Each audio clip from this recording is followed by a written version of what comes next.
경기도 이천에 있는 상가 건물에서 불이 나 투석 전문 병원에 있던 환자 4명과 간호사 1명이 숨졌습니다.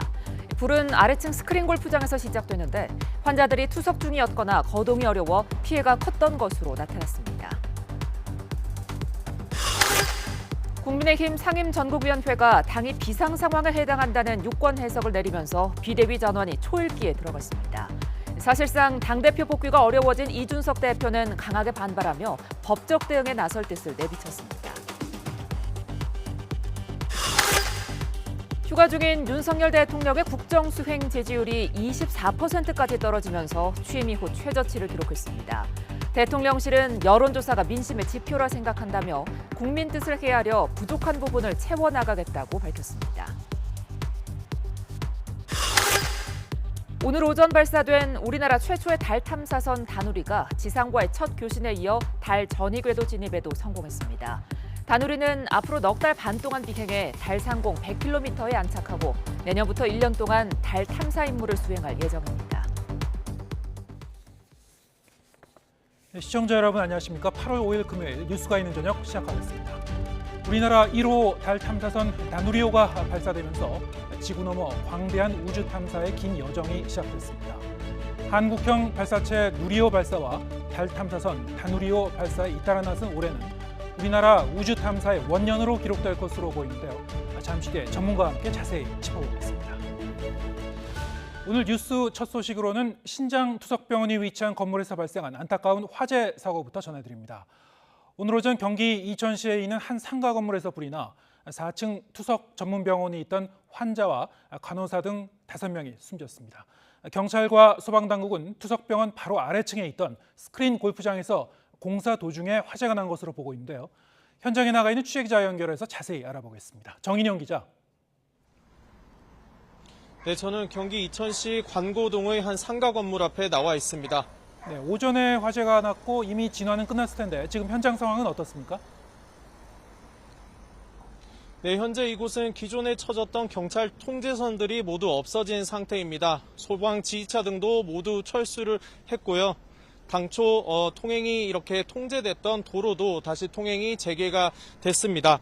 현재는 화재 건물 아래에 탈출 과정에서 깨진 유리창 잔해만 남아 있습니다. 70명 규모의 전담 수사팀을 꾸린 경찰은 1차 합동 감식을 진행한 결과 철거 작업이 진행되던 3층 스크린 골프장 한 개실에서만 불이 났다며 작업자 과실 등을 들여다보겠다고 밝혔습니다. 해당 스크린 골프장에서 불이 난 건 오늘 오전 10시 20분쯤인데요. 화재로 인한 연기가 4층 투석 전문병원으로 확산하면서 건물 내부에 있던 47명 가운데 5명이 숨지고 42명이 크고 작은 부상을 입었습니다. 사망자는 모두 병원 안에 있던 사람들로 환자 4명, 간호사 1명이었습니다. 환자 4명은 60대와 70대 각각 1명과 80대 2명으로 모두 고령자였습니다. 사망한 50대 간호사는 환자들을 대피하는 걸 돕다가 변을 당한 거로 소방당국은 추정하고 있습니다. 인명피해가 상당히 커진 원인은 어떻게 분석되고 있습니까? 네, 소방당국은 애초 1시간여 만에 불을 껐지만 투석병원 특성상 즉각 대피가 쉽지 않았던 게 피해를 키운 원인으로 지목되고 있습니다. 3층 화재로 4층 중앙통로에 연기가 가득 찼는데 투석을 받고 있었거나 거동이 불편해 미처 빠져나오지 못한 환자들이 질식해 숨진 거로 파악됐습니다. 투석 중에는 팔목에 연결된 관이 빠지지 않아서 움직일 수가 없는데요. 이 때문에 일부는 가위로 관을 잘라 대피하기도 한 거로 알려졌습니다. 게다가 건물 규모가 크지 않아 탈출할 수 있는 출구가 중앙에 한 곳뿐이었던 것도 피해를 키웠는데요. 이에 따라 미리 옥상으로 대피하거나 연기가 상대적으로 덜 퍼진 건물 다른 편에 있었던 사람들만 구조될 수 있었습니다. 지금까지 경기 이천 화재 현장에서 YTN 정인용입니다. 우리나라 최초의 달 궤도선 다누리호가 오늘 오전 성공적으로 발사됐습니다. 다누리는 발사 후 지상국과의 첫 교신에 이어서 달 전위 궤적에도 안착했습니다. 이성규 기자의 보도입니다.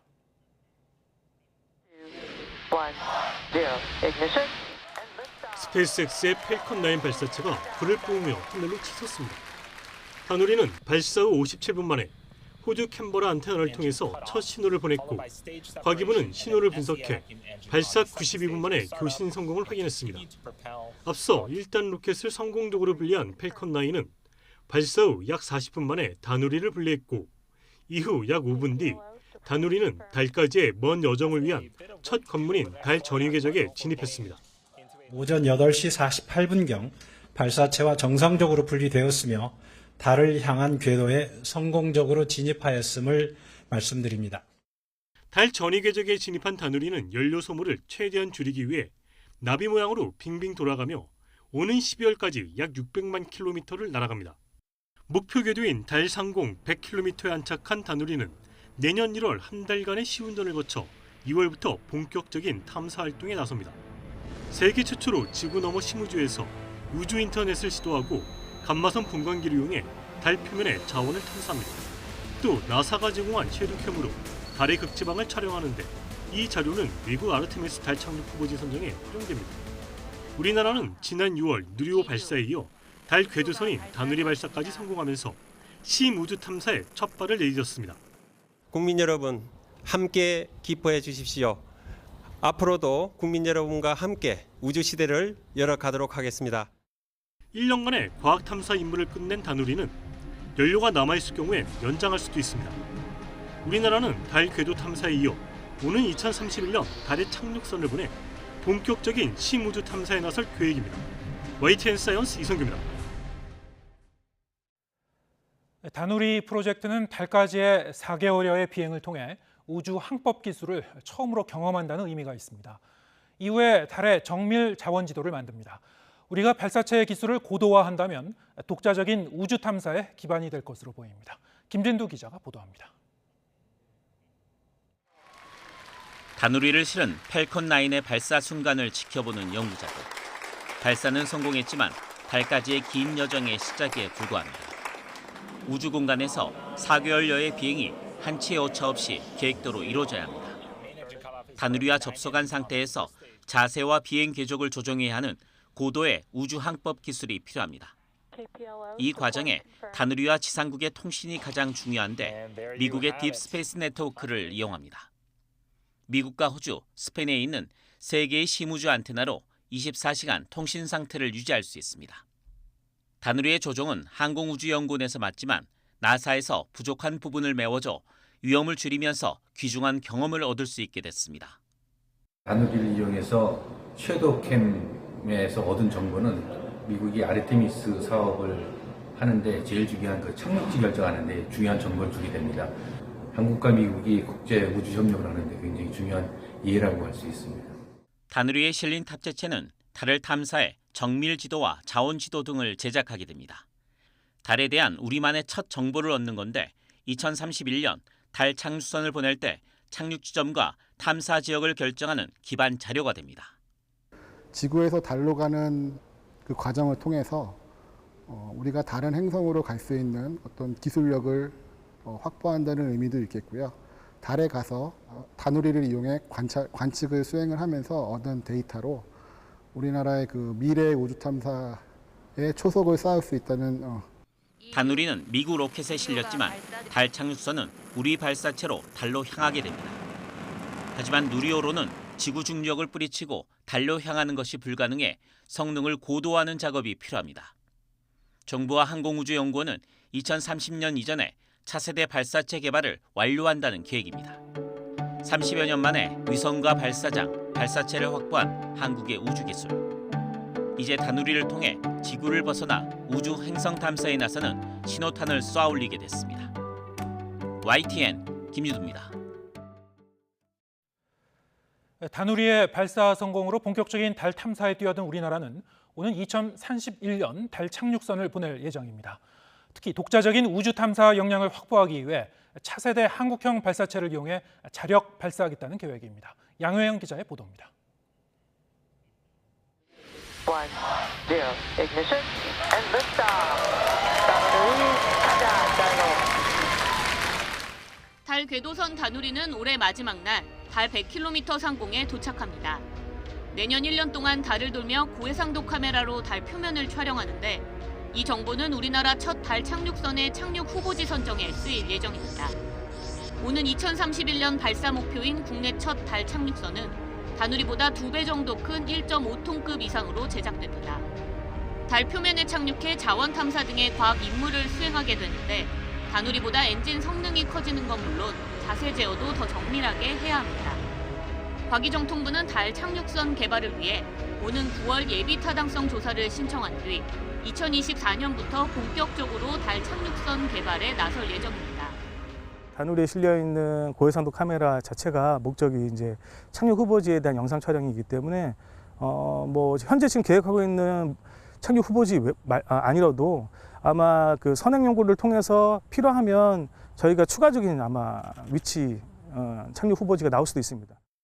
국내 첫 달 착륙선은 누리호보다 더 강력한 차세대 발사체에 실어 우리 땅에서 쏘는 게 목표입니다. 차세대 발사체는 100톤급 엔진 5기와 10톤급 엔진 2기로 구성된 2단 발사체로 누리호보다 외형도 커지고 운송 가능 중량도 늘어납니다. 차세대 발사체 개발이 완료되면 우리나라는 자력으로 달까지 착륙선을 보낼 수 있게 됩니다. 달 착륙선은 이번 보낼 때는 우리 발사체로 보내기 위해서 현재 발사체 개발하는 예타 작업이 진행 중에 있고요. 또 달 착륙선 예타를 위해서 현재 기획 중에 있습니다. 그래서 2030년 초반이 되면 우리 발사체로 우리 달 착륙선을 보낼 수 있을 것입니다. 다누리의 달 궤도 탐사를 시작으로 달 착륙까지 성공한다면 우리나라는 달을 넘어 화성, 나아가 소행성까지 갈 수 있는 심우주 탐사의 발판을 마련하게 됩니다. YTN 사이언스 양우영입니다. 오늘 열린 국민의힘 상임전국위원회에서 당이 비상 상황에 처했다는 결론이 나오면서 비상대책위원회 전환이 가시화되고 있습니다. 이준석 대표는 직접 법적 대응에 나서겠다며 강하게 반발하고 있습니다. 이경국 기자입니다. 비대위 체제 전환을 논의하기 위해 열린 국민의힘 상임전국위원회. 권성동 당대표 직무대행 겸 원내대표는 이준석 대표 징계와 최고위원 사퇴로 당이 비상이라며 거듭 결단을 촉구했습니다. 빨리 이 상황이 해결될 수 있도록 여러분들께서 지혜를, 해안을, 집단지성을 모아주시기를 부탁드리겠습니다. 상임 전국위는 논의와 표결을 거쳐 현재 당이 비상 상황이라는 판단을 내렸고 이에 따라 권대행이 비대위원장을 임명할 수 있게 하는 당헌 개정안도 전국위원회에 올리기로 했습니다. 비대위 출범 시 이 대표는 해임된다는 점도 거듭 강조했습니다. 최고위원회가 해산되기 때문에 당대표의 직위도 사라지게 되는 것입니다. 누가 자의적으로 해석을 하고 이런 것이 아니고 당헌 당규상에 그게 못 박혀 있는 겁니다. 이준석 대표는 강하게 반발했습니다. 비대위 전환이 결정되면 직접 효력정지 가처분 신청을 하는 것은 물론 잠행을 깨고 공개 기자회견을 진행하는 방안까지 검토 중인 것으로 알려졌습니다. 갈등이 이어지는 가운데 전국위는 오는 9일 비대위 전환에 마침표를 찍을 당헌 개정안과 비대위원장 임명안 의결에 돌입합니다. 비대위원장 후보를 정하기 위한 논의에도 속도가 붙고 있는데 오선인 주호영 의원이 유력한 것으로 전해졌습니다. 앞서 다수의 의원도 당내 중진이 위원장을 맡아야 한다는 뜻을 지도부에 전달한 바 있습니다. 권대행은 의견을 종합해 조만간 최종 내정자를 발표할 전망입니다. 주말 동안에 또 여러 의원님들의 의견을 또 경청하도록 하겠습니다. 국민의힘의 비대위 체제 전환이 사실상 구분응선을 넘었습니다. 하지만 이준석 대표의 강한 반발과 당내 이견은 여전히 갈등의 불씨로 남아 있습니다. YTN 이경국입니다. 이렇게 국민의힘이 비대위 전환 초읽기에 들어갔지만 비대위 체제 안착까지는 넘어야 할 고비가 한둘이 아닙니다. 상임 전국위를 통해 이준석 대표는 물론 당내 반대 여론이 만만치 않다는 점이 확인됐다는 건 역시 중요 변수가 될 전망입니다. 김태민 기자입니다. 비대위가 출범하면 대표 복귀가 무산되는 이준석 대표는 한층 날카로운 메시지를 쏟아냈습니다. 윤석열 대통령에게 또 직격탄을 날렸는데 당대표의 내부 총질이란 문장 자체가 형용 모순이자 한심한 인식이라고 거칠게 비판했습니다. 당내 친윤그룹 핵심인 장제원 의원을 겨냥해선 신이 없는 인물을 비하하는 삼성간호란 표현까지 동원했습니다. 이 대표의 장외 반발 수위가 높아지면서 이제 자중할 때란 경고도 나왔습니다. 홍준표 대구시장은 사사건건 그건으로 대응하는 건 막장 정치로 가자는 것이라며 좀 더 성숙해져서 돌아오라고 충고하기도 했습니다. 하지만 이준석 대표는 결국 법적 대응 카드까지 꺼내들면서 윤석열 대통령 그리고 당내 친윤그룹과 분명한 선긋기에 나섰습니다.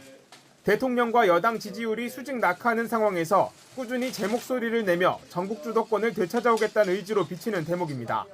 이준석 대표는 자기 방어 차원에서 대응을 안 할 수가 없고 그러면 당내 파워 싸움이 지속적으로 멈추지 않는다. 만장일치로 안건을 통과시켜온 상임 정국위에서 이례적으로 표결까지 붙인 결과 만만찮은 반대 의견이 확인된 것도 이런 우려 때문으로 풀이됩니다. 만장일치는 아니고 반대 의견을 저도 제시를 했고 나중에 표로 확인하시면 그 정도의 의견이. 다음 주 열릴 전국위원회에서는 ARS 표결로 비대위 출범을 결론 낼 예정인데 예상보다 많은 반대표가 나올 경우 혼란은 가중될 것으로 보입니다. 특히 이 대표가 후회 없는 결말을 외치며 강경 대응 방침을 굽히지 않고 있는 만큼 국민의힘 내부 갈등은 당분간 계속될 수밖에 없을 것으로 보입니다. YTN 김태민입니다.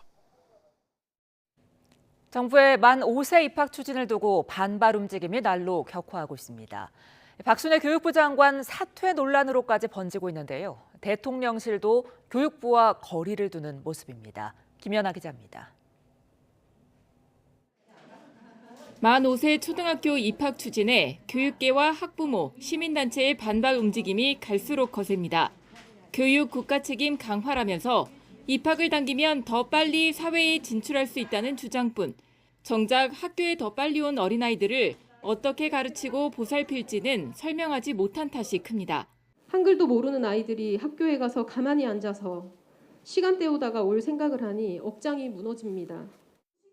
특히 만 5세 입학은 새 정부 국정과제에도 없었는데 2025년 추진 일정까지 정해 발표된 반면 고교 다양화나 초등학교 전일제, 유보 통합, 기초학력 지원 등 새 정부에 기대했던 정책들은 빠지거나 논의 중이라고만 밝혔습니다. 결국 진보와 보수를 망라해 교육감과 교사, 학부모 등 거의 모든 교육 관계자들이 반발했는데 학제 개편에 대한 교육부 차관, 교육부 장관, 대통령 각자 다른 이야기를 하고 있습니다. 범국민연대는 대통령 면담을 요청합니다. 외고 폐지 방안에도 시대착오적이라며 반대 목소리가 높습니다. 정부가 일방적이고 성급하게 추진 중인 외고 폐지 정책을 즉시 철회하고 최소한의 진정성 있는 대화의 장을 나설 것을 강력히 촉구하는 바이다. 설상가상으로 여론이 악화하자 역시 논의되지 않은 여러 방안을 던지며 정책 신뢰까지 추락했고 이후 노골적으로 언론 접촉을 피하는 등 소통 의지까지 의심되면서 사태는 악화일로입니다. 박순애 교육부 장관은 이 모든 사안에 책임을 지고 지금 당장 사퇴하라. 작금의 상황은 교육을 모르는 자, 교육 철학과 윤리가 없는 자가 성과 내기에만 급급할 때 어떤 참사가 벌어질 수 있는지를 여실히 보여준다.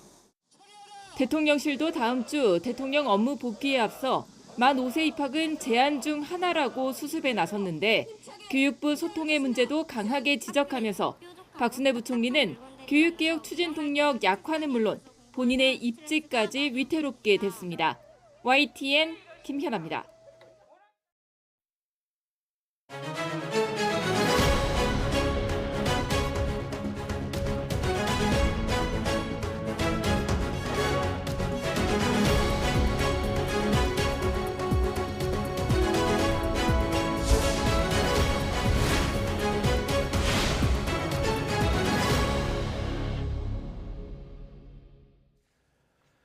네, 국민의힘 상임정구위원회가 당 상황을 비상 상황으로 규정하고 비대위 구성을 위한 당원 개정 작업에 들어갔습니다. 사실상 이준석 대표의 복귀 가능성이 사라지면서 반발이 만만치 않은 상황인데요. 정치가 있는 저녁 정가는 국민의힘 허은하 의원 그리고 더불어민주당 신현영 의원 두 분과 함께 전국 상황 짚어보겠습니다. 안녕하세요. 안녕하세요. 네. 먼저 오늘 라운드 여론조사 얘기 먼저 해보겠습니다. 윤석열 대통령의 국정 지지율이 더 내려갔습니다. 24%를 기록했고요. 취임 이후 최저치를 기록했습니다. 좀 어떻게 평가하고 계신지요? 우선은 뭐 송구하다는 말씀 먼저 드려야 될 것 같고, 국정 지지율이기 때문에 대통령만의 책임이라기보다는 대통령실의 참모들, 그리고 국민의힘인 저희들, 그리고 정부 모두 다 잘못한 당사자들이 아닌가 하는 생각이 들고요. 이제 어떻게 민생 문제 해결하고 지금까지의 실수들을 만회할 수 있을지에 대한 부분만 고민해야 되는 것이 아닌가 하는 생각이 들고요. 특히 이제 여론조사 수치가 자꾸 이렇게 더 안 좋아지는 추세이기 때문에 더 안타깝고 드릴 말씀이 없습니다. 네. 지금 수치로만 비교해 본다면은 지난 대선 때 윤석열 대통령의 이제 대선 득표율의 한 절반 정도 수준입니다. 당시에 이제 윤석열 대통령을 지지했었던 분들의 한 절반 정도는 사실 이제 지지를 철회했다. 지금 시점에서는 그렇게 해석할 수도 있는 부분인데 민주당 쪽에서 어떻게 보시는지요? 예, 참 안타깝습니다. 아무리 대통령이 처음이시라고는 하지만 해도 너무하는 지금 지표들이긴 한데요. 박근혜 대통령 최순실 비선실세 문제 발생했을 때 지지율보다도 지금 더 심각한 상황이라고 보입니다. 국민들께서 일관성 있게 문제가 있다라고 말씀하시는 만큼 그런 원인들을 잘 분석해서 또 이제 취임이 100일 이제 앞두고 계시는 상황에서 아마 이제 국정에 대한 대개혁 그리고 인사에 대한 대개혁이 있어야 되지 않을까라는 생각이 듭니다. 실제로 이번에 여론조사를 좀 분석을 해보면 긍정평가와 부정평가가 있는데요. 긍정평가를 하는 이유를 물어보면은 가장 높은 이유가 모름이나 응답 거절입니다. 그게 28%인데 가장 많은 이유를 차지했기 때문에 그냥 무조건 지지한다라는 부분들이 일부 있긴 하지만 부정평가에서는 꾸준하게 인사가 가장 큰 비율을 차지하고 있고요. 그리고 경험이나 자질 부족이나 무능함, 독단적, 일방적, 그리고 소통 미흡 이런 것들이 가장 상위를 차지하고 있는 만큼 이런 부분에 있어서 그동안의 그런 국정 운영에 있어서 이렇게 졸속으로 뭔가 국정에 대한 정책을 발표하고 이거에 대해서 소통하지 않고 이것을 또 수습하느라고 힘들어하고 이런 반복되는 여러 가지 상황들이 국민들께서 문제가 있다라고 하시는 만큼 이 부분에 대한 좀 개선을 하셔야 되지 않을까 싶고요. 그런 면에서는 이제 휴가를 끝내고 복귀하실 거기 때문에 또 복귀하실 때 어떤 발표를 하실지 좀 기대를 하면서 또 반전이 될 수 있는 만회를 하셔야 되지 않을까라는 생각을 합니다. 네. 오늘 발표된 이제 또 다른 수치, 정당 지지율도 보겠습니다. 정당 지지율에서는 또 역시 이제 윤석열 정부 취임 후 처음으로 이 국민의힘과 더불어민주당의 이 지지율이 이제 역전이 됐죠. 이 부분은 또 어떻게 보고 계신지요? 지금 뭐 말씀드렸던 것처럼 국민의힘도 잘못을 했기 때문에 이러한 평가를 받는 것에 대해서 뭐 아프게 받아들여야 되지 않을까 하는 생각을 합니다. 그리고 지금 저희가 뭐 못한 것도 있고 민주당이 잘하기 때문에 뭐 민주당이 저희를 역전했다라기보다는 지금 저희가 잘못하고 있는 부분에 대한 회초리를 들고 계신 것이 아닌가 하는 생각이 들고요. 앞으로 이제 원구성도 됐기 때문에 국회 내에서 의원들이 보여줄 수 있는 저희의 할 일들 제대로 하면서 다시 크로스가 될 수 있도록 노력하겠습니다. 네. 지금 이제 국민의힘 같은 경우에 이제 당 그 내용이 상당히 좀 깊어진 그런 상황이기 때문에 그대로 지금 여론조사 결과에도 이제 반영이 되지 않았을까 싶은데요. 민주당 쪽에서는 일단 뭐 역전은 됐습니다. 뭐 어떻게 보고 계신지요? 예, 그래도 지난 2달간의 우상호 비대위 체제가 안정적으로 차기 지도부와 그리고 민주당의 미래와 비전을 준비하기 위해서 그동안 그래도 차분히 잘 대응해 왔다라는 거에 대한 긍정평가가 일부 반영이 됐다고 생각을 합니다. 다만 모든 게 상대적인 거여서 민주당이 이렇게 반등한 거에 대해서는 국민의힘이 부족했기 때문에 또 올라간 부분이 분명히 있어서 민주당이 잘해서 올라갔다라고 저희는 생각하진 않고 있습니다. 더 분발해야 된다고 생각을 하고요. 지금 국민의힘은 이런 대선을 통해서 국민들께서 권력을 주고 한번 책임져 봐라 라고 했는데도 불구하고 그 권력에 대한 권력 다툼 그리고 내부 분열 그리고 특히나 이런 당이 국민의힘이 어려울 때 정말 변화와 혁신을 가지고서는 이준석이라는 대표를 청년원에 있는 정치인을 데리고 오는 그런 개혁을 했음에도 불구하고 이제는 권력을 가졌고 3번의 연속의 그런 선거 승리를 했음에도 불구하고 결국에는 내쳐지는 이런 청년 정치인에 대한 안타까움 그리고 윤핵관에 대한 공분 이런 것들의 국민의힘에서의 그런 지지율에 반영이 된 것이 아닌가 하는 생각이 듭니다. 네, 지금 이제 대통령 지지율 24%라는 그 숫자가 의미하는 게 어떤 건지 대충 이제 가늠을 해보면은 물론 이거는 이제 그 주 단위로 나온 거긴 합니다만 지난 2016년 이제 10월 당시 이제 박근혜 대통령 그 당시에 국정농단 그 의심이 이제 증폭될 그 시점에서 나온 그 대통령의 지지율이 25%였습니다. 그보다도 조금 더 낮은 거죠. 사실 이제 지금 상황에서는 국정 운영 기조를 획기적으로 바꾸든지 아니면 뭐 전반적인 인적 쇄신 그 요구에 대한 어떤 그 요청이 지금 분출되고 있는 여당 내부에서는 분출되고 있는 상황입니다만 인적 개편, 국정 운영 변화, 전반적인 어떤 이 쇄신이 좀 필요한 상황 아닐까 뭐 이런 얘기가 뭐 야당뿐만이 아니고 뭐 여당에서도 나오고 있고요. 다음 주에 이제 윤석열 대통령이 이제 휴가에서 돌아오면은 어떤 카드를 들을지 여기서 상당히 이제 주목도가 높아질 것 같은데 어떻게 전망하고 계신지요? 이럴수록 원칙을 좀 지켜가는 것이 중요할 것 같다라는 생각은 듭니다. 어떤 국면 전환을 하기 위한 어떤 깜짝 카드 같은 쇼로 보여지기보다는 진정으로 민생을 위한 것이 무엇인가에 대한 진정성 그런 부분으로 대통령께서 국민들 앞에 서셔야 될 것 같다라는 생각을 좀 하게 되고요. 아마도 지금 휴가라고는 했습니다만 휴가다운 휴가를 보내시지는 못하고 계실 거라고 생각합니다. 지금 이 지지율에 대해서도 아주 심각하게 받아들이시고 계시다고 생각을 하고요. 그에 따라서 월요일 이제 어떠한 말씀을 하시고 어떠한 변화에 대한 모습을 보여줄지 저희도 기대하고 있습니다. 네. 사실 이제 이번 주에 그 발생했었던 여러 가지 이 현상들, 이를테면 이제 교육부에서 이제 만 5세 초등학교 입학 추진했다가 이제 큰 반발을 불렀죠.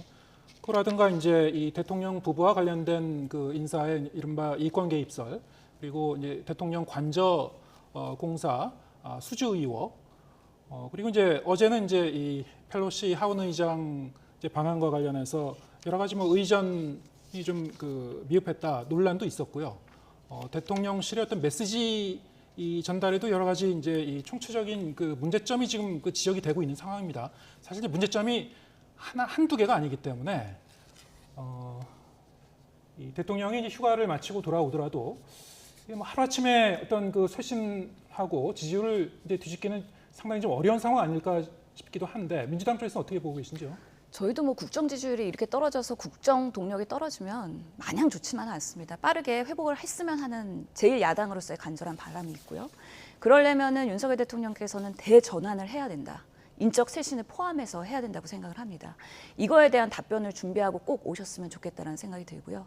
특히 나 이런 초등 연령 입학 하향에 대해서 박순애 장관 사건은 어떻게 처리할 것인지 이런 부분도 궁금하고 또 여러 가지 지금 윤석열 대통령에 대한 이미지가 뭔가 낸시 펠로시가 왔음에도 불구하고 연극 보고 회식하고 있는 이미지.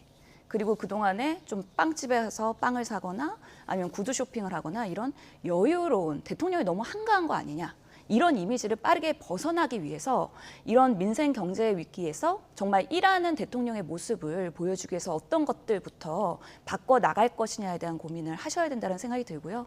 또 안타까운 것은 오늘 강승규 사회수석께서 보수 유튜브에 출연을 하셨어요. 그래서 여러 가지 논란에 대해서 해명을 하신 걸로 보이는데 국민들과 소통을 해야 되는 사회수석이 보수, 극우 유튜버와 이렇게 소통을 하는 것 자체가 언론 대응에 있어서는 과연 적절성이 있느냐. 그럼 보수층과만 소통을 하겠다는 것도 아니고 그러면서 또 야당 탓, 야당의 공세 때문에 지지율이 떨어진다고 말씀하셨거든요.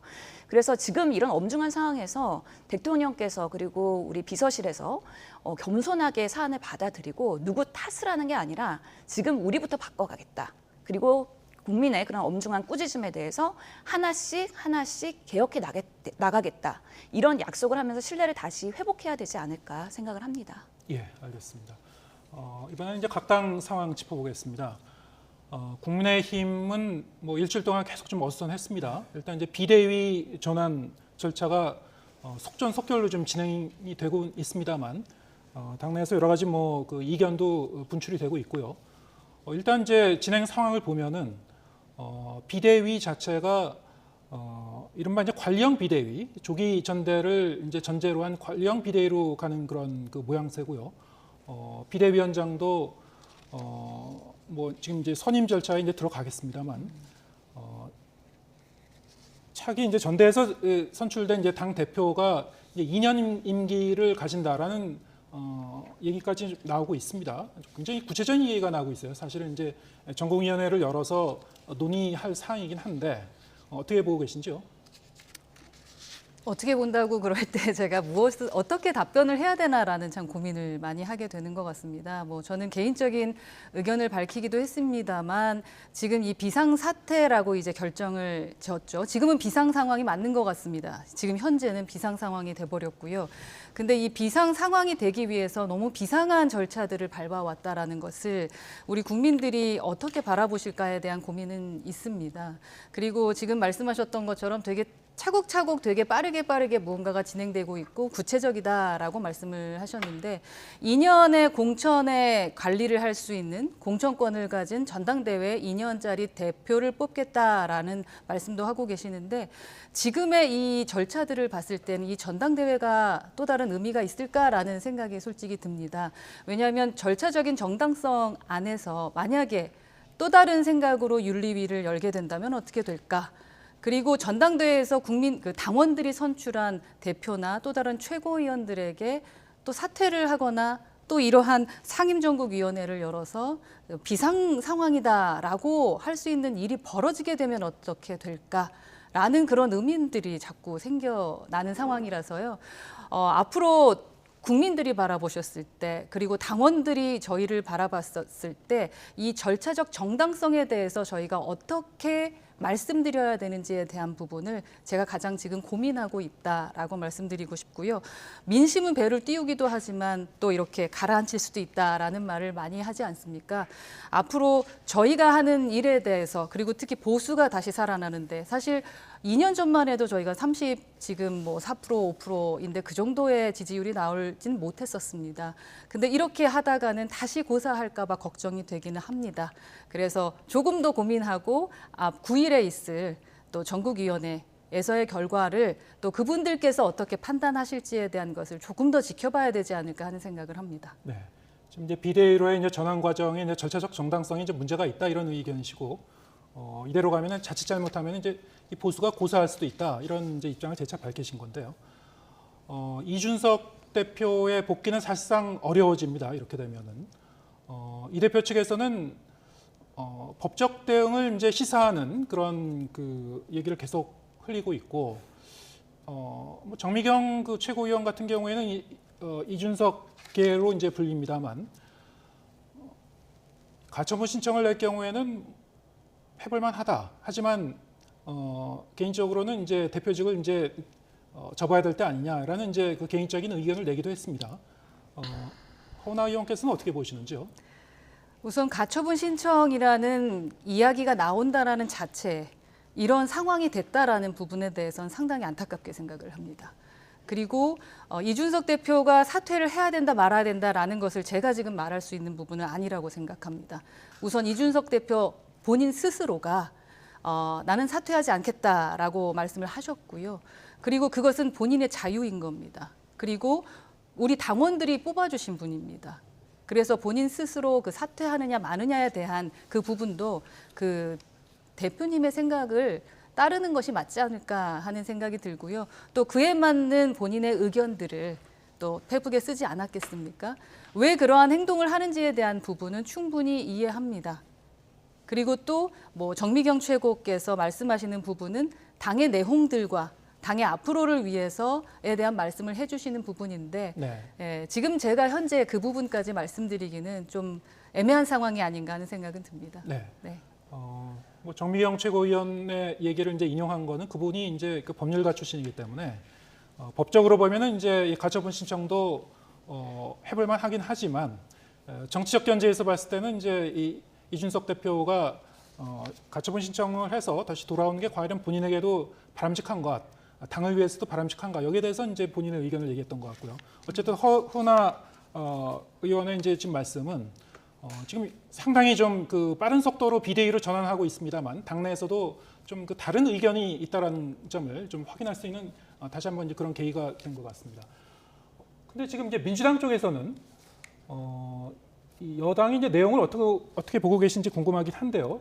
공교롭게도 지금 그 우리나라의 정치 상황이 뭐 국민의힘도 이제 비대위로 가고 있고 이미 이 민주당은 그 비대위 체제를 이제 비대위원장을 한번 바꾸면서까지 지금 또 비대위 체제 아닙니까? 3당이라는 이제 정의당 같은 경우도 이제 비대위 체제고요. 상당히 좀 그 정상적이진 않은 상황 같습니다. 어떻게 보시는지요? 네, 그렇죠. 저희 민주당도 지금 비대위 5개월째입니다. 네. 그래서 이제 8월 28일 전당대회를 끝으로 이제 차기 지도부가 출범을 하면 이제 정상화되는 그런 시기에 있다라고 말씀드릴 수 있겠고요. 지금 국민의힘에서의 그런 내홍에 대해서 저희도 안타깝게 생각을 하고 있습니다. 그래도 집권 여당으로서 여러 가지 정책적으로 국민들한테 실력을 발휘해야 하는 이 정말 정권 초기 시점에서 이렇게 윤핵관 그리고 뭐 이준석 이런 당내 권력 다툼이 시작됐다는 것 자체가 그리고 이게 단순히 쉽게 해결될 수 있는 상황이 아니라 이제 대혼란의 서막이 아니냐라는 것 때문에 상당한 우려가 있는 것이죠. 민생에 대한 부분이나 입법이나 예산을 하려고 해도 이게 손가락이 마주쳐야 되는데 지금 손바닥이 마주쳐야 되는데 이게 국회가 정상적으로 운영될 수 있는 상황이냐에 대해서 좀 야당으로서는 안타깝다는 생각이 들고요. 특히 국민의힘에서 이렇게 당내에서 이견 세력이 있다고 해서 축출을 하고 실제로 이번에 비상상황이라고 판단한 것도 뭐 이준석 당대표의 그런 당권 정지 6개월 때문이 아니라 윤 대통령과 권성동 대표의 그런 문자로 인해서 이런 여러 가지 내부 총질 뭐 이런 부분에 의해서 비상상황이 된 거에 대해서 국민들이 과연 국민의힘이 이렇게 비상상황으로 판단한 거에 대해서 공조할 수 있을까, 동의할 수 있을까 이런 우려가 있다는 말씀을 드리고요. 아마 이 비대위 구성 과정에서 또 윤핵관이나 이렇게 윤통의 그런 의중이 반영되는 국힘의 지도부가 또 이렇게 세워진다면 아마 국민의힘의 지지율이나 아니면 대통령의 지지율도 같이 또 동반 하락할 우려가 있다고 생각을 합니다. 이런 와중에서 이준석 당대표는 이런 상황에서 이유 없이 쫓겨나는 이런 상황이 정치적으로는 본인한테 상당한 흠집이 될 것이고요. 그렇기 때문에 최대한 본인이 할 수 있는 것들을 다 할 것이다. 그러면서 법적 대응 당연히 할 것 같고요. 그렇게 하면서 가처분 신청이 인용되거나 이랬을 때 추후에 비대위와 또 다른 집행부 두 개의 체제로 됐을 때 혼란이 더 될 수 있다. 이런 면에서 이 과정에서의 절차적 정당성이 지금으로서는 받아들여지기 그리고 납득되기는 참 어려울 것 같다는 생각입니다. 그래서 앞으로 쭉 개헌될 그런 국민의힘에서의 비대위 상황에 대해서는 좀 더 지켜보긴 해야 되겠지만 이준석 대표가 참 안타까운 상황이다. 그리고 좀 이렇게 연민의 그런 마음이 가는 거는 사실입니다. 저희 당내에서 이견을 내시는 분들의 생각은 뭐 권력 다툼이라는 생각보다는 또 다른 개혁과 혁신이다라고 생각하면서 접근하고 있다라는 말씀을 좀 드리고 싶습니다. 이렇게 가는 것이 진짜로 지금까지 살려냈던 보수가 해야 될 일이냐 아니냐에 대한 그 아주 원칙적인 그 부분을 고민하고 있는 부분이다라고 생각하고요.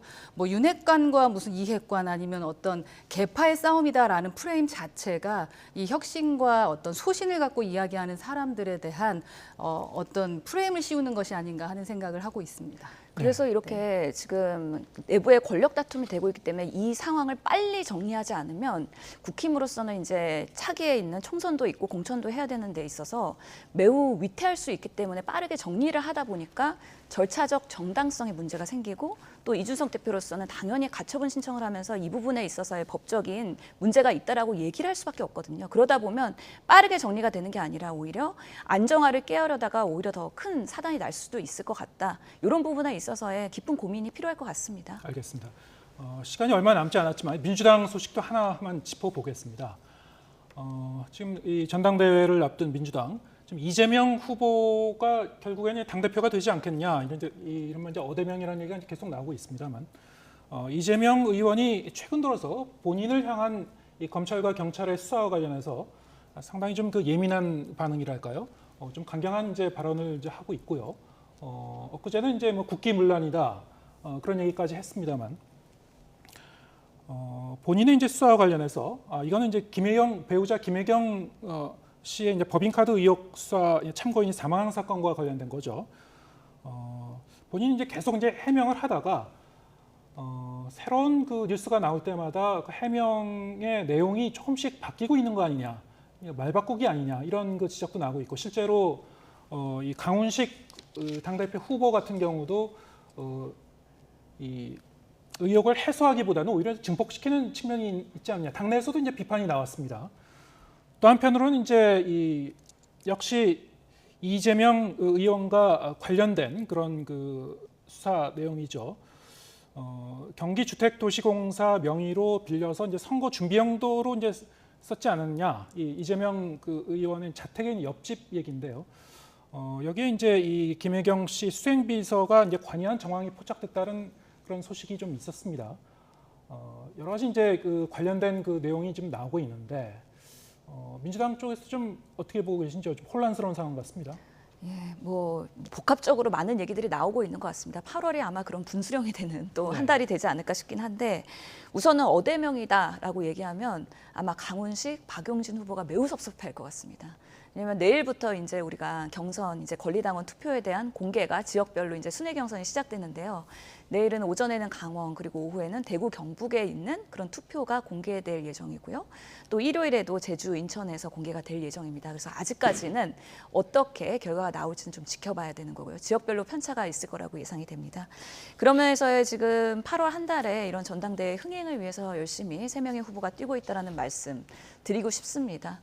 이재명 후보가 이제는 강경하게 기자간담회를 자청하면서까지 본인의 뭔가 대응과 억울함을 직접적으로 호소하고 계시는 걸로 보입니다.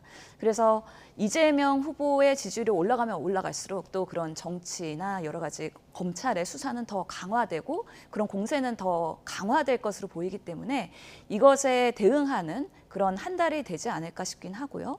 또 김혜경 그 3호의 법인카드 문제 그리고 여러 가지 수사로 밝혀지고 있는 부분에 있어서는 문제가 있으면 책임을 져야 된다고 봅니다. 그런 면에서 김혜경 3호도 그런 부분에 있어서 기자간담회를 했었고 이 부분에 대해서는 충분히 책임을 지겠다고 한 만큼 그 수사 결과를 지켜볼 필요는 있다라고 생각을 합니다. 다만 과도한 뭔가 검찰이나 그런 경찰에서의 공세나 이런 것들이 있으면 오히려 정치 보복으로 받아들여지고 더 이재명의 그런 지지층들의 지지를 집결할 수도 있기 때문에 어떤 방향으로 흘러갈지는 조금 더 8월 한 달 정계를 지켜봐야 되지 않을까 싶습니다. 네, 문제가 있었으면 책임은 져야 된다. 어쨌든 이제 수사 결과를 지켜보자는 얘기였습니다. 오늘 말씀 여기까지 듣겠습니다. 국민의힘 허은하 의원, 더불어민주당 신현영 의원 두 분과 함께했습니다. 고맙습니다. 감사합니다.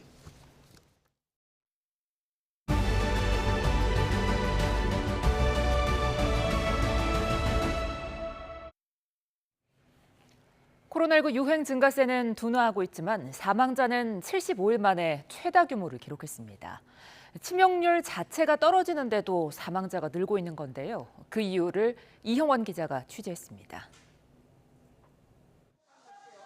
코로나19 신규 환자는 11만 명대로 전날보다 5천여 명 늘었습니다. 나흘 연속 11만 명 안팎 확진자가 나올 만큼 확산세가 계속되고 있지만 전반적인 증가폭은 둔화하고 있습니다. 감염 재생산 지수는 1.29로 2주 연속 하락하고 있어서 확진자 수 증가폭은 둔화될 것으로 보입니다. 증가세가 누그러진다 해도 당장 감소 추이로 돌아서기보단 정체기가 길어질 수 있다는 게 방역당국 평가입니다.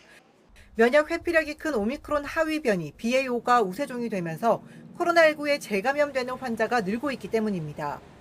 재감염률이 5%를 넘을 것이고 일부 선진 외국에서는 10%를 넘고 있는 하위 변이가 계속되는 이상은 당분간은 올라갈 수밖에 없다. 문제는 확진 규모 자체가 커지면 시차를 두고 위중증 사망자가 늘 수밖에 없다는 점입니다. 실제로 위중증 환자는 이틀째 300명대를 기록했고 사망자는 47명으로 급증해 지난 5월 22일 이후 가장 많았습니다. 전파는 빠르지만 중증도는 크지 않은 오미크론 변이 유행으로 누적 치명률이 0.12%까지 떨어졌지만 여전히 계절 독감보다는 높아 고위험군이 감염되면 피해가 커질 수밖에 없는 겁니다. 사망자가 다소 증가하고 있는 부분들은 총 유행 규모가 커졌기 때문에 그 유행 규모에 따라서 일정 비율의 사망자들이 발생하고 있는 거고 이에 정부는 피해가 집중되는 고령층 등 고위험군의 4차 접종을 당부하는 한편 먹는 치료제를 적극적으로 처방해 중증 진행을 최소화하는 게 우선이라고 강조했습니다. YTN 이영훈입니다. 코로나19 위중증 환자 수가 지난 5월 이후 최대치를 기록했습니다. 위중증 환자 대부분이 고령층인 만큼 어르신들을 돌보는 요양병원 시설은 방역관리에 비상입니다. 김다연 기자입니다. 비닐 장갑을 낀 직원이 병동 손잡이와 병실 등을 꼼꼼히 소독합니다. 코로나19가 다시 확산하면서 고령층 환자 250여 명을 돌보는 요양병원은 최근 방역관리에 비상이 걸렸습니다. 종사자분들이 재확산을 막기 위해서 정말 걸리지 않는 게 중요하다. 왜냐하면 여긴 요양병원이다 보니까요. 확산의 우려가 굉장히 높아요. 지난달 25일부터는 대면 면회가 금지되면서 입소자 가족들은 또다시 통유리를 사이에 두고 마주했습니다. 잡을 수 없는 손이 안타깝지만 입소자들을 위해선 어쩔 수 없는 조치입니다. 비대면하는 거하고 대면하는 거하고는 좀 차이가 있죠. 마음대로 얘기를 할 수도 없다고 봐야죠. 많이 보고 싶어요. 어르신들을 위한 프로그램도 운영을 멈췄습니다. 코로나19 확산세가 주춤했던 시기 이곳 요양병원은 만들기 수업 등 행사를 재개했는데요. 그런데 감염 우려가 다시 커지면서 지난달부터 어르신들의 단체 활동이 중단됐습니다. 다른 요양원에선 감염 걱정에 비접촉 면회조차 중단했습니다. 어르신들을 위해 외부 강사를 초청해 진행하던 미술 수업도 요양보호사가 대신하게 됐습니다. 코로나가 걸렸다고 또 안 걸리는 게 아니라 또 걸릴 확률이 너무 높다 그래서 그 부분이 제일 염려스럽고요. 왜냐하면 어르신들이 연세가 많기 때문에 그 부분이 제일 염려스러운 것 같아요. 최근 위중증 환자 수가 2달 반 만에 300명대로 올라선 가운데 80% 이상이 60대 이상인 것으로 집계됐습니다. 고령층이 주로 이용하는 요양병원, 시설이 바짝 긴장하는 이유입니다. 기저질환이 있기 때문에 회복하는 것도 매우 느립니다. 그 과정에서 다시 혹시라도 재감염이 되면 훨씬 중증도가 높고 입원율은 3배, 사망률은 2배라는 연구 결과도 있듯이. 게다가 재택 치료 중인 고령층 확진자 등을 대상으로 매일 건강 상태를 확인하던 전화 모니터링마저 중단된 상황. 방역 당국은 어르신들이 쉽게 대면 진료를 받을 수 있도록 안내를 강화하겠다는 방침이지만 고령층 위중증과 사망자가 늘어날 수 있다는 우려의 목소리도 커지고 있습니다. YTN 김다현입니다. 온라인에서 화제가 된 소식을 전해드리는 오늘 세 컷. 첫 컷은 시민품으로 돌아온 광화문 광장입니다. 재구조와 공사를 시작한 지 1년 9개월 만에 내일 광화문 광장이 재개장합니다. 전체 면적은 기존보다 2배 넓어졌고 녹지는 3배 이상 커졌는데요. 특히 광장의 4분의 1이 나무와 꽃으로 채워진 녹지 관광입니다.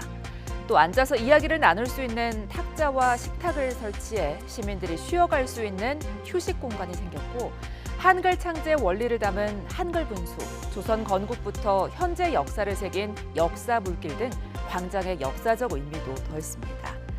재개장을 기념해서 내일부터는 전통음악과 함께 특별 행사도 펼쳐질 예정이라고 하는데요. 이 때문에 내일 오후 6시부터 밤 10시까지 세종대로 등 주변 교통이 통제되니 참고하시기 바랍니다. 이번엔 한 외국인이 길에서 현금을 뿌린 황당한 사건입니다. 이라크 국적의 30대 남성이 어제 저녁 노원구 상계동 주택가에서 달러와 유로 등 외화와 원화 지폐로 현금 2,200만 원가량을 길에서 뿌렸습니다. 처음엔 이 돈을 길에서 마주친 70대 노인에게 건넸지만 노인이 받지 않자 주변에 지폐를 뿌린 뒤 현장을 떠난 것으로 알려졌습니다. 하지만 이후 이 남성은 자신이 돈을 잃어버렸다며 경찰에 스스로 신고했는데요. 경찰 조사 결과 범죄 혐의점도 없고 마약 검사도 음성이 나왔다고 합니다. 경찰은 A씨가 정신적으로 불안정하다고 판단해 가족이나 지인을 찾고 있다고 설명했는데요.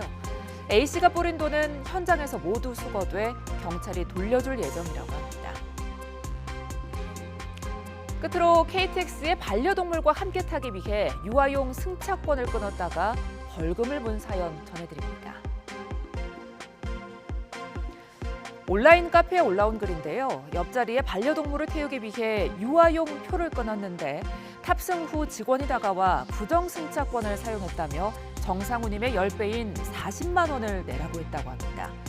반려견을 태울 땐 성인 가격으로 구매해야 한다는 건데 작성자는 공지 어디에도 반려견에 대한 내용은 없었다며 억울하다고 호소했습니다. 하지만 코레일 홈페이지엔 반려동물을 위해선 정상우님을 내야 한다고 쓰여 있습니다. 누리꾼들은 부정승차를 하려고 했다면 처음부터 표를 사지도 않았을 텐데 벌금이 과하다는 반응, 또 공지를 제대로 보지 못한 잘못이라는 반응으로 엇갈리고 있는데요. 아무튼 반려견과 함께 여행하시는 분들은 부정승차가 되지 않도록 주의하셔야겠습니다. 지금까지 오늘 새 컷이었습니다. 2, 1, 0, ignition.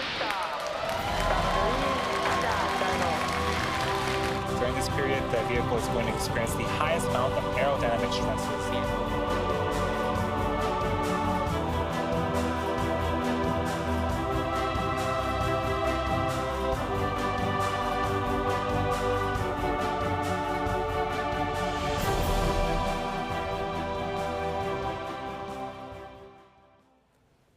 네, 앞서 전해드린 대로 우리나라 최초의 달 탐사선 다누리가 성공적으로 목표 궤도에 진입했습니다.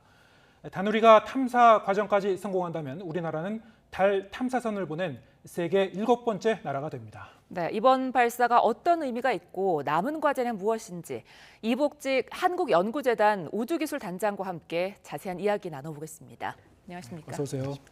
네, 오늘 이제 다누리. 일단 이제 달을 향해 가는 그 궤도에는 이제 이 성공적으로 진입을 한 거죠. 오늘 이제 발사 과정 전반적으로 어떻게 보셨나요? 네, 오늘 발사는 굉장히 순조로웠고요. 예정된 대로 오늘 오전 8시 8분에 이륙을 해서 발사 후 약 한 40분이 경과된 지점에 다누리가 발사체로부터 안정적으로 분리되는 장면이 전 세계에 생중계됐었고요. 네. 예, 그렇게 해서 지금 오늘 오후에 과기정통부에서 발표가 있었습니다만 첫 번째 교신에 성공하여 초기 상태가 모두 안정적이고 문제가 없음을 확인을 했습니다. 네. 근데 다누리가 달로 가는 건데 달로 직행한 게 아니라 달 반대편인 태양계 쪽을 이제 아주 멀리 돌아서 간다고 하더라고요. 달로 바로 가면 사흘이면 간다는데 이렇게 가면은 5개월 정도가 걸린다고 하잖아요. 이렇게 돌아가는 이유는 뭔가요? 네, 빨리 가고 싶을 수 있겠지만은 네, 네. 예, 빨리 가는 데는 또 이제 비용이 드는데요. 네. 예, 그 비용은 연료입니다. 아. 예, 연료를 가는데 소모를 많이 하게 되면 실제로 달에 가서 달의 임무를 수행할 때 그 임무 기간이 줄어들 수밖에 없기 때문에 네. 달의 임무 기간을 최대화하기 위해서 저희는 연료를 가장 절약할 수 있는 특수한 궤도를 찾게 되었는데요. 네. 그 노력으로 만들어진 게 지금 보시는 탄도형 달전이 궤도입니다. 네, 지금 화면에도 이제 비춰지고 있습니다만 지구에서 이제 다누리가 발사가 돼서 지금 화면에 보시는 것처럼 나비 모양, 그 리본 모양의 이제 궤적을 따라서 달까지 가게 됩니다. 이렇게 한번 그 태양 쪽으로 이렇게 쭉 가다가 이제 방향을 틀게 되는데요. 방향을 틀 때는 이제 어떤 그 방식으로 틀게 되는 건가요? 뭐 추진체를 사용하나요? 예. 말씀드린 대로 지금 다누리 678kg의 체중에는 한 260kg의 연료가 포함되어 있는데요. 네. 예, 그 연료를 이용해서 한 4개의 주 추력기를 이용해서 방향을 조정하게 됩니다. 이륙을 하고 지금 달궤도 오늘 진입을 했고 그 이후에 약 한 달 정도 비행을 하면은 저희 태양과 지구 사이의 중력이 균형을 이루는 라그랑지 지점이라는 곳에 근접을 하게 되는데요. 아까 화면에 보실 때 이제 이렇게 그 수평선처럼 이렇게 그어진 그 직선을 말하는 거죠. 예, 그 태양을 향해 가다가 이제 그 지점에 이르르면은 약간 아까 나비의 날개 모양 형태로 네. 약 한 달 정도는 굉장히 그 저속으로 이제 방향을 전환하는 경로를 겪게 됩니다. 네. 그러니까 첫 한 달 동안은 첫 번째 라그랑지 포인트를 향해서 비행을 하게 되고 그 다음 한 달 동안은 비행을 더해서 약 그 지구로부터 한 156만 킬로미터 떨어진 반환점까지 가게 되는데요. 그 반환점을 돌게 되면은 이후 다시 또 한 2개월 보름 정도의 경로를 거쳐서 달을 향해서 다시 돌아오게 되는 거죠. 그러니까 가는 동안에 태양을 향한 이유는 태양의 중력을 이용해서 저희가 연료를 아끼고 저 비행 과정에서 천체들의 중력만을 이용해 가지고 운동 에너지를 얻는 방식을 택했기 때문입니다. 네, 네. 저렇게 이 태양과 지구의 중력이 이제 이 균형을 이루는 그 지점을 통과하면서 이 천체의 이제 이 중력을 이용해서 이 비행을 계속 하게 된다. 네. 그 과정에서 여러 가지 뭐 오차 보정도 해야 될 것 같고요. 조금만 이제 궤도에서 벗어나도 뭐 큰 오차가 날 수 있는 그런 굉장히 좀 정밀도가 요구되는 과정일 것 같은데 뭐 여러 차례 고비가 있을 것 같습니다. 맞습니다. 4개월 보름이라는 굉장히 긴 여정을 가기 때문에 그 초기에 어떤 저희가 예상했던 궤도로부터 조금이라도 벗어나게 된다면은 그 오차가 누적이 돼서 나중에는 다른 경로로 갈 위험성이 있기 때문에 네. 저희가 저 궤도 전체에 걸쳐서 한 9개 지점에 경로 수정 기회가 있습니다. 그래서 첫 번째 경로 궤도 수정 조정을 발사 후 이틀이 되는 시점, 그러니까 50시간이 지나고 나서 내일 모레 오전 한 10시쯤에 첫 번째 궤도 수정 기동을 하게 되고요. 네. 그것이 성공하게 되면은 저희가 이제 명령을 주고받고 추력기가 정상 작동하는구나를 확인할 수 있겠고요. 그런 기회가 저희에게는 12월 중순까지 9번이 있습니다. 9번의 고비가 있는 거군요. 네네. 네. 네, 이렇게 이 9번의 고비를 무사히 넘겨서 12월에 달에 도착을 하게 되면 그때부터 이제 다누리의 임무는 어떤 건가요? 예, 12월 중순쯤에 달의 궤도에 근접을 하고 나면은 또 달 궤도, 저희가 목표로 하는 달로부터 100km 고도를 유지하는 원궤도를 만들게 되는데요. 그 궤도에 진입하기 위해서 또 5번의 감속을 거쳐서 12월 말이 되면은 이제 저희가 목표하는 달 인공위성 궤도에 들어가게 되고요. 네. 그리고 그 이후 내년 1월 1일부터는 1년의 임무 기간을 목표로 달 탐사를 본격적으로 시작을 하게 됩니다. 다누리는 달에 착륙을 하지는 않고요. 네. 1년 동안 하루에 12바퀴씩 달을 돌면서 달 표면을 탐사하고 여러 가지 과학적 임무를 수행하게 됩니다. 네. 네. 달 표면에 가는 게 아니라 달 궤도를 돌면서 이제 임무를 수행하는 것 같은데요. 말씀하셨다시피 1년을 목표로 하고 있는데 이 1년이 지나게 되면 다누리는 어떻게 활용이 되는 겁니까?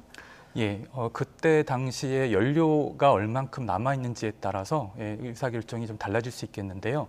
기본적으로 1년의 임무 기간이 부족했다고 판단이 되는 시점에 연료가 남아 있다면은 임무를 연장할 수도 있겠고요. 두 번째 선택지로는 다누리를 달 표면으로 내리는 건데요.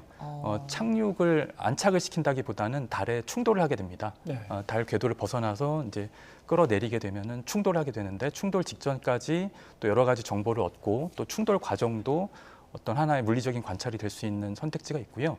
또 한 가지 선택지로는 지금 100km의 원궤도를 유지하는 데는 에너지가 필요로 하기 때문에 연료가 소모가 되는데요. 특정한 타원 모양의 궤도가 연료를 소모하지 않는 동결궤도라고 하는 궤도가 있습니다.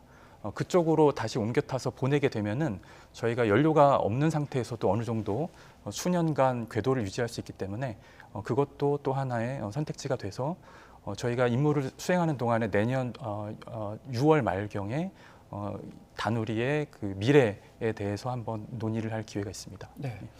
아까 말씀하신 데 다누리의 뭐 다양한 임무, 여러 가지 뭐 관측이라든가 탐사를 위해서 지금 한 6가지 정도 이제 탐재체가 이제 붙어 있는 거죠. 탑재가 돼 있는데 하나하나 좀 설명을 해주시겠습니까? 그 특징을? 네, 6가지 다양한 국내 연구기관에서 만든 탑재체가 있고요. 네.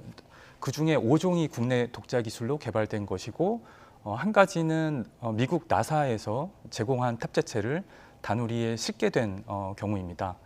지금 보고 계시는 저 그림에서 뭐 자기장 측정기라고 하면은 이제 지구와 마찬가지로 달도 그 주변에 자기장이 형성돼 있는데요. 그걸 통해서 달의 기원을 찾는 과학적 연구를 할 수가 있겠고요. 또 기본적으로 고해상도 카메라가 장착이 돼서 달 표면의 사진을 얻게 되고 또 감마선 분광기는 달 표면에 있는 여러 가지 자원들로부터 나오는 감마선을 측정을 해서 어떤 원소가 어디에 있는지를 저희가 파악을 할 수가 있습니다. 그러니까 달 표면의 원소 지도를 그릴 수 있는 기술이고요. 네. 또 광시야 편광 카메라가 장착이 돼서 일반적인 영상이 아닌 편광 영상을 취득을 해서 달 표면의 입자들이 어떤 분포를 가지고 있는지, 예를 들어서 어떤 지역이 모래밭인지 또는 자갈밭인지 이런 것들을 파악을 할 수 있게 됩니다. 네. 또 우주 인터넷 탑재체는 저희가 처음으로 달 궤도와 지구상 간의 그 우주 인터넷이라는 어떤 특정한 프로토콜을 시험하는 또 기능을 수행을 하게 되고요. 마지막으로 아까 말씀드렸던 나사가 개발을 해서 다누리를 통해서 시험을 하게 되는 섀도우 캠이라 부르는 영구 음영 지역 카메라가 있습니다. 네. 달의 그 남극과 북극은 태양빛이 영원히 닿지 않아서 저희가 이제 일반적인 사진을 찍으면 굉장히 어둡게 보이는 지역들이 있는데요. 저희가 지금 알려진 바로는 남극과 북극, 그 극지방에 얼음 형태의 지금 그 물이 네. 존재하고 있는 것으로 존재한다, 알려져 있기 때문에 네. 그 부분을 좀 더 정확히 관찰하기 위해서 저러한 그 음영 지역 카메라를 탑재하게 되었습니다. 네, 뭐 단장님 말씀해 주신 것처럼 극지방을 관찰하는 섀도우 캠, 이게 미 항공우주국이죠. 나사에서 개발한 거라고 하는데요. 이걸 다누리에 탑재한 게 어떤 상징적인 의미가 있다고 하더라고요. 네. 이게 그러니까 우주 개발은 어느 한 나라의 그 노력으로만 이루어진다기보다는 국제적인 협력이 굉장히 중요한 분야인데요. 네.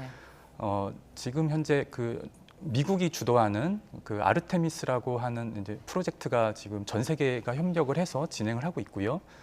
달에 어떤 유인 기지를 만들고 달 자원을 추구하는 그 프로젝트가 지금 시행이 되고 있는데 지금 미국이 본격적으로 달에 그 착륙지를 선정하기 전에 탑재체를 다누리에 싣고 다누리가 극지방을 관찰해서 미국 아르테미스 프로그램 전체에 유용한 정보를 제공해주는 국제 협력의 좋은 사례라고 볼 수 있겠습니다. 네.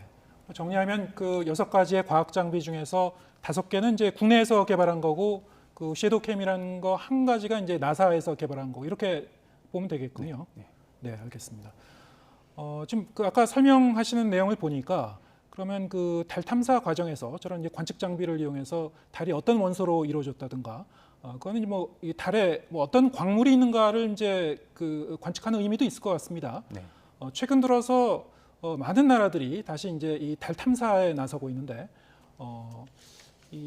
다시 한번 이제 이 달 탐사에 많은 국가들이 이제 나서고 있는 그 배경에는 뭐 그런 이유도 있을까요? 달이 어떤 그 달에 있는 여러 가지 뭐 광물이라든가 활용 가치를 보고 나서는 건가요? 어떤 의미가 있습니까? 네, 맞습니다.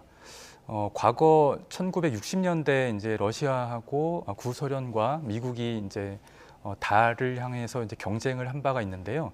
그때는 냉전 시대의 어떤 그 기술적 우위를 점하고자 하는 목적이 있었다면은 지금 와서 다시 이제 전 세계가 달에 도전하는 이유는 경제성이 큽니다. 경제성. 지금 달과 또 지구와 달 사이의 공간, 시스루나 스페이스라고 부르는데요. 예를 들어서 우주 공간에 뭐 그 작은 어떤 바위나 돌멩이 크기의 파편들이 있는데 네. 그런 그 암석들에는 지구에 존재하는 매장량의 수배 또는 수십 배가 되는 귀한 그 희귀 금속을 포함해서 뭐 금, 은 뭐 이런 그 자원들이 풍부히 있는 걸로 알려져 있고요. 또 달 자체에도 극지방에 티타늄이라든가 또 그 물도 있지만 또 그 달 표면으로부터 약 2m 정도 깊이를 들어가면은 헬륨 3라고 하는 또 지구에는 존재하지 않는 특정한 물질이 있습니다. 그것이 예를 들어서 1g 정도를 우리가 지구로 가져올 수 있게 되면은 석탄 40톤 정도의 에너지를 대체할 수 있는 굉장히 희귀한 원소인데요. 지구로 입장에서는 희귀한 원소입니다. 이제 그게 아직 물론 상용화되기까지는 핵 융합 기술이 선행이 돼야 되겠지만 어쨌거나 그러한 여러 가지 자원들의 탐사 기회를 엿보고 지금 세계 각국이 달을 향해 다시 경쟁하고 있는 상황입니다. 네. 이번에 우리나라도 꼭 성공했으면 하는 이제 바람을 많은 분들이 가지고 계실 텐데, 이번에 다누리가 달 탐사를 성공하게 되면 이때 남은 과제는 또 뭐가 있을까요? 네. 우주 기술이라고 하면은 크게 3가지 분야가 있습니다. 발사체, 위성 기술, 그리고 탐사 기술인데요. 저희가 누리호를 통해서 발사체 기술을 확립을 했고, 또 다음 주가 되면은 우리별 1호가 발사된 지 30주년이 되어서 우리나라가 위성 기술은 어느 정도 성숙한 단계에 이르렀고요. 이제 다누리를 통해서 탐사 기술에 처음 도전을 했기 때문에 어떻게 보면 이제 그 우주 기술의 3대 축을 다 한 번씩 시도해보고 어떤 그 성공의 기반을 마련하는 단계에 이르렀다고 볼 수 있고요. 이 다음 숙제는 달에 착륙하는 것입니다. 이제 달에 착륙하는데 성공한 나라는 전 세계에서 현재 3국가밖에 없고요. 네. 굉장히 어려운 기술로 알려져 있는데 저희가 2031년을 목표로 달 착륙선도 개발을 하고 이번에는 착륙선을 해외 발사체를 이용하지 않고 누리호 다음으로 개발될 차세대 발사체를 이용해서 진정한 달 착륙을 목표로 달 탐사를 기획을 하고 있습니다. 네. 우리나라에도 본격적인 우주 탐사 시대가 이제 개막이 되고 있습니다. 오늘 이 다누리호 발사의 의미, 이복직 한국연구재단 우주기술단장과 함께 알아봤습니다. 고맙습니다.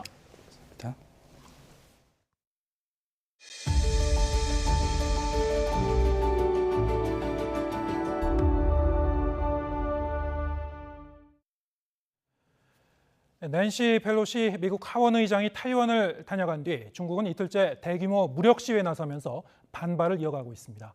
온몸으로 하나의 중국을 외치는 격인데 그 의도와 반대로 두 개의 중국이 부각되는 모양새입니다. 베이징에서 강정규 특파원이 보도합니다. 중국의 무력 통일 예행 연습이라고 불리는 타이완 봉쇄훈련 둘째 날, 중국 군함 10척과 전투기 20대가 타이완 해협 중간선을 넘었습니다. 제니10 스텔스 전투기와 둥펑 미사일에 이어 항모 전단까지 내보냈다는 말도 들립니다. 中国呢已经不再是120多年前的中国，中国也不是伊拉克、叙利亚、阿富汗。 타이완이 중국의 일부라는 걸 강조하는 건데 그럴수록 양안 사이는 더 벌어집니다. 我要在此呼吁国际社会支持民主台湾，共同遏制片面、不理性的军事行动。 항모 전단을 전진 배치한 미국, 정찰기와 공중 급유기도 띄워 중국을 견제하고 나섰습니다. 주요 7개국 외무장관들도 비난 대열에 합류했습니다. 자국의 배타적 수역에 미사일이 떨어진 일본은 재무장의 명분이 하나 더 쌓였습니다. 中国の弾道ミサイルが我が国の EEZ 内に落下したのは初めてであると認識しています。 반면 북한과 러시아는 중국을 두둔하며 재차 반미 전선을 형성했습니다. 하나의 중국을 외치는 거친 몸부림이 오히려 두 개의 중국을 부각하는 모양새입니다. 미중 갈등에서 비롯된 국제사회의 양분 구도도 더욱 뚜렷해지고 있습니다. 베이징에서 YTN 강정규입니다.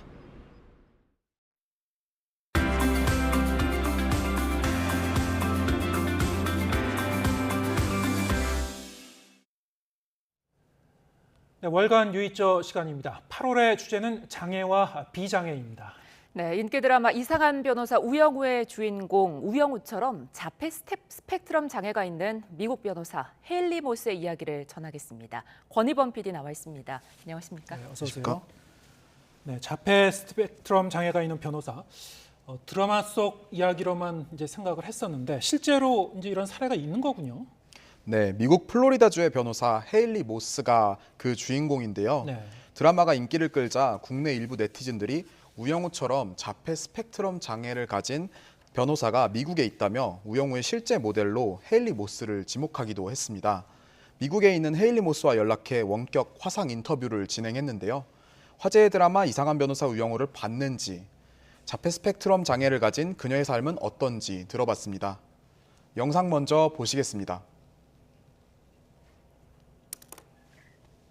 Hi everyone, my name is Haley Moss. I'm from Miami, Florida, USA. I am an author, I am an attorney, I am an artist, and I'm also autistic.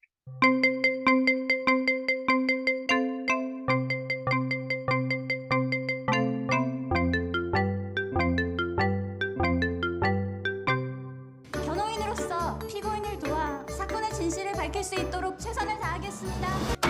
있습니다.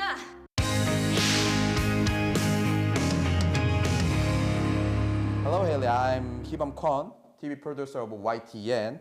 Hi, thank you so much for having me. It is truly an honor to be here. You know, nowadays the Korean television series Extraordinary Attorney Woo is a hot topic. Have you seen this series? I have. I've been watching it with my family and we all are enjoying it.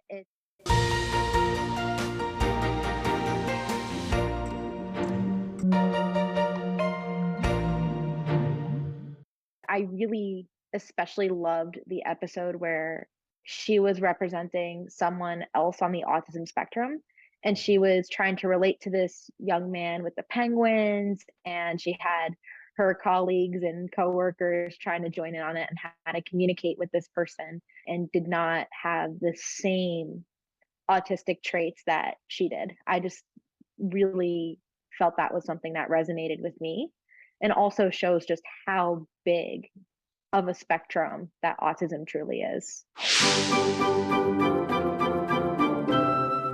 I do feel like we have a lot in common. She's someone who needs to have a routine every day and she eats the same thing every day. That's me. She is someone I would want to be friends with. Just like in the drama, I did very well in school. I went to university, I went to law school, but the things that are hardest for me are still sometimes communicating with people, making friends, socializing.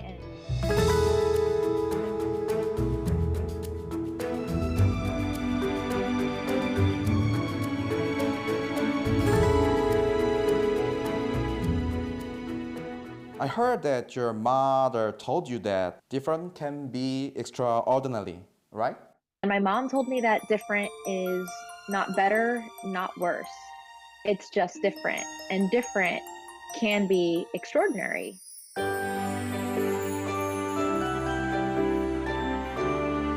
I do realize that other attorneys sometimes questioned what I was capable of or if I should be working on certain things. Or they assumed I would be really good at just going through a bunch of documents really quickly. If you have anything to say to non-disabled people in Korea, could you tell us? If you are a non-disabled person, I hope that you continue to learn more about disability from people who are disabled and have disabilities, and that we are human. We have a lot more in common with each other than you think.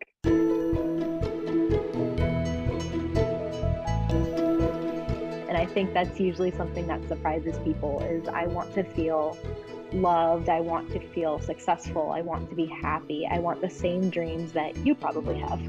Thank you so much for taking the time today. I'm so glad that you wanted to talk to me. Thank you so much.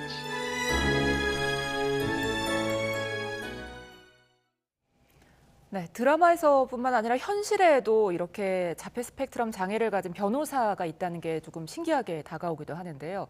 보니까 이 헤일리도 우영우의 공감을 좀 많이 하는 것 같아요. 자기랑 공통점이 많다고 말하네요. 네, 실제로 헤일리 역시 우영우와 공통점이 많다고 밝혔는데요.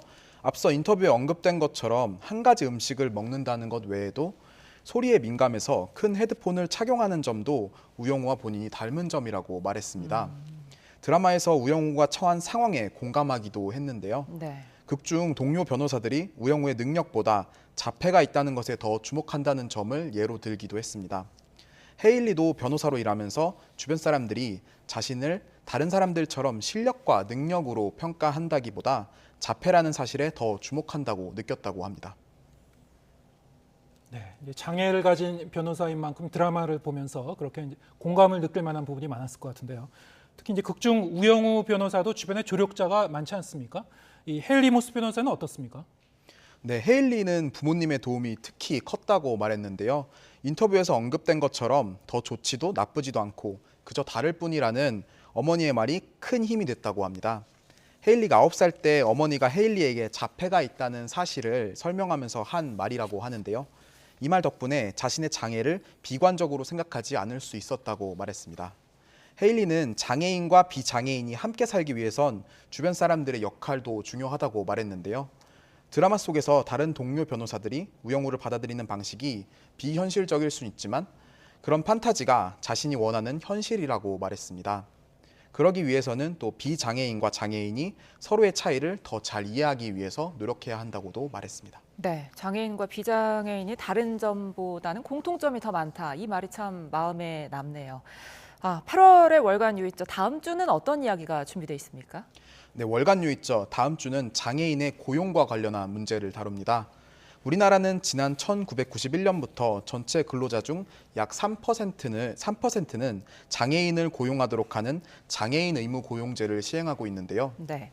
실제로는 장애인에게 적합한 직무를 개발하기 어렵다는 이유 등으로 잘 지켜지지 않고 있습니다.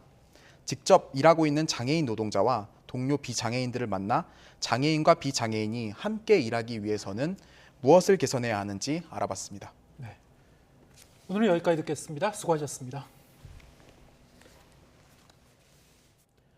네, 오늘 뉴스가 있는 저녁은 여기서 인사드리겠습니다. 잠시 뒤에는 뉴스 퍼레이드가 이어집니다. 저희는 다음 주 월요일 저녁 7시에 다시 찾아뵙겠습니다. 함께해 주신 여러분 고맙습니다.